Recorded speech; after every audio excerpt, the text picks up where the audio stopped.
आज का दिन खास है। आज कृष्ण जन्माष्टमी है। कृष्ण के बारे में दुनिया में कई गलतफहमियां हैं, पर हमें यह समझना होगा कि उन्होंने 6 साल की उम्र तक ही मक्खन चुराया था, या शायद 8 साल की उम्र तक ही।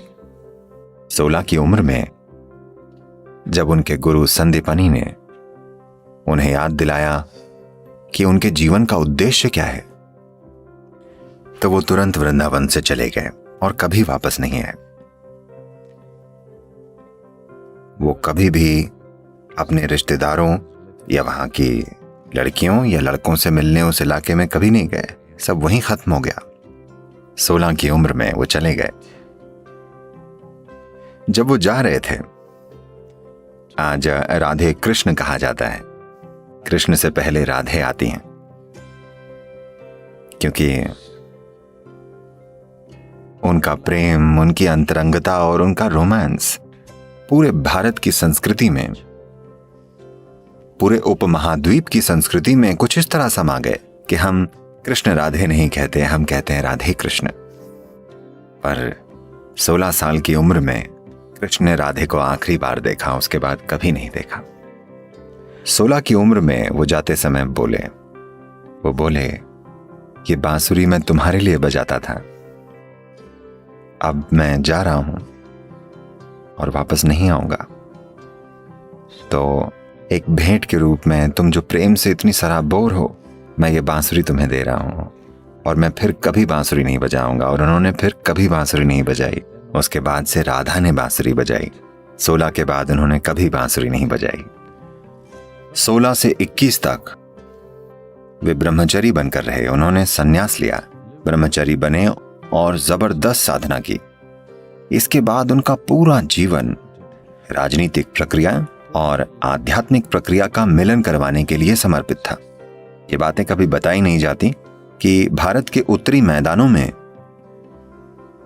उन्होंने 1000 से ज्यादा आश्रम बनाए, क्योंकि वो चाहते थे कि आध्यात्मिक प्रक्रिया एक अलग चीज न रहे, बल्कि जीवन का ही एक हिस्सा बन जाए। जैसे हम जीते हैं, यानी हमारा ध्यान करना उतना ही जरूरी है जितना हमारा सुबह ब्रश करना।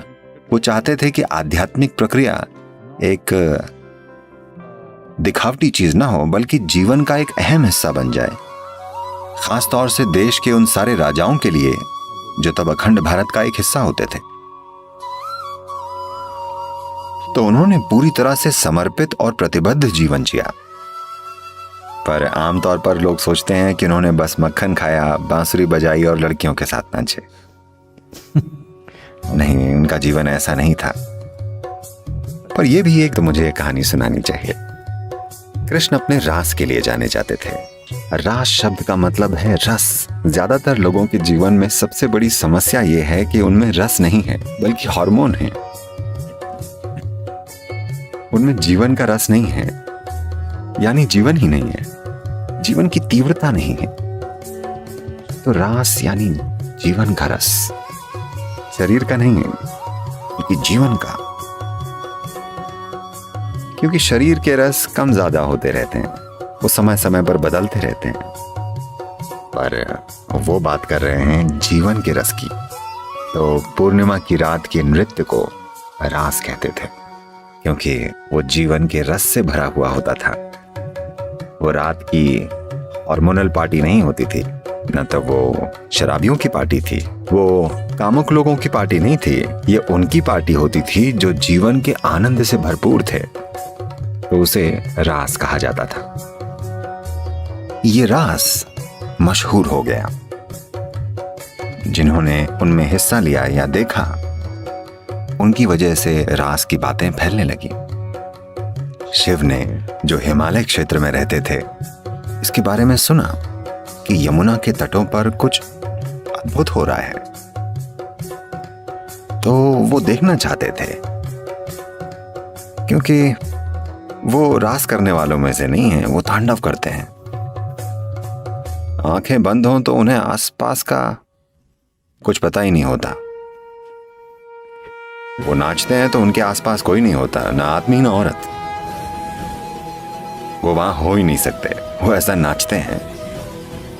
तो जब उन्होंने इस नए नृत्य के बारे में सुना जहां रस बह रहा है, तो वो देखना चाहते थे। वो यमुना के तट पर पहुंचे और वो नदी पार करना चाहते थे। एक नाविक ने, जो वहीं मौजूद था, उसने देखा, क्योंकि शिव एक पुरुष हैं। शायद नहीं, शिव ही धरती के सबसे फिट देव हैं। हाँ? योग विद्या में, योग संस्कृति में कहते हैं कि वो 9 फीट लंबे थे। इसकी वजह यह है कि जब वे नीचे दक्षिण की ओर आए, दक्षिण भारत में, तो कहते हैं कि वो एक औसत औरत से 2 गुने लंबे थे। तो आमतौर पर उस समय दक्षिण भारत में औरतों का कद 4.5 से 5 फुट के बीच था। तो ये माना जाता है कि वो 8.5 से 9 फुट के बीच थे। तो वे एक पुरुष हैं, पूरे पुरुष, परम पुरुष। तो नाविक उन्हें देखकर बोला, आप बहुत ज्यादा ही पुरुष हैं, आप रास में ऐसे नहीं जा सकते। वहां बस एक ही पुरुष है, सिर्फ एक, वहां कृष्ण ही पुरुष हैं। इस तरह का आदमी वहां नहीं जा सकता। शिव बोले, तो अब मैं क्या करूं? वो बोला, कम से कम औरतों के कपड़े पहनकर जाइए। वो बोले, क्या मैं औरतों के कपड़े पहनकर जाऊं? वो बोला, वरना आप रास में नहीं जा सकते। तब वो बोले, अब मुझे औरतों के कपड़े कहां मिलेंगे? तब वो नाविक बोला, मैं अपनी पत्नी से कहता हूं, वो आपको अपने कपड़े दे देगी, आप उन्हें पहने और जाएं। रास में सही तरीके से हिस्सा लीजिए, एक स्त्री गुण की तरह, न कि पुरुष गुण की तरह। तो शिव ने नाविक की पत्नी के कपड़े उधार लेने का फैसला किया, जो उसने पहने हुए थे। मेरा मतलब वो एक गरीब परिवार था। शिव ने देखा कि ये दूसरे जोड़ी कपड़े भी नहीं है। उसने वो कपड़े पहनने के लिए कहा था जो उस स्त्री ने पहने हुए थे। कहीं कहीं बड़ी सुंदर पेंटिंग्स हैं, शायद ये मधुबनी पेंटिंग्स हैं, जिनमें इनमें एक स्त्री का हाथ दरवाजे से बाहर है और शिव ऐसे कपड़े ले रहे हैं और रास में जाते हैं। ये कहानी कृष्ण के गुणगान करते हुए हमें ये बताती है कि अगर आपको रास को जानना है तो आपको स्त्री गुण को जानना होगा, नहीं तो आप रास नहीं जान पाएंगे। ये प्रकृति, ये स्त्री गुण की सबसे बड़ी तारीफ है, समझे आप? ये स्त्री गुण की सबसे शानदार तारीफ है, स्त्री नहीं, स्त्री गुण। क्योंकि इस संस्कृति में हमने हमेशा समझा है कि जीवन सिर्फ तभी सुंदर होगा जब पुरुष और स्त्री गुण की भूमिका बराबर हो।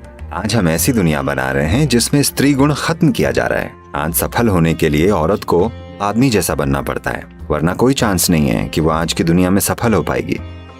स्त्री गुण का खून किया जा रहा है। आप देखिए, ये हो रहा है।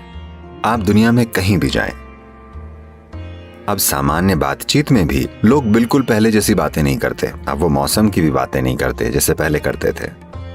आज दुनिया का हर बेवकूफ एक ही बात कर रहा है, इकोनॉमी। हाँ, कहीं भी जाएं, इकोनॉमी का क्या हाल है, शेयर मार्केट कैसा चल रहा है। कोई मॉनसून के बारे में भी नहीं पूछ रहा है। सभी सिर्फ अर्थव्यवस्था और शेयर मार्केट की बातें कर रहे हैं। इसका मतलब पुरुष प्रकृति हावी हो गई है। जीवन यापन सबसे बड़ी चीज बन गई है। एक सरल सी चीज, इकोनॉमी का मतलब क्या है? बस जीवन यापन, है ना? जीवन यापन के पेचीदा तरीके, हाँ है ना?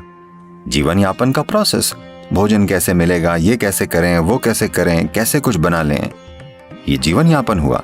घर बनाना, खाना, कपड़े पहनना, थोड़ी खरीदारी करना,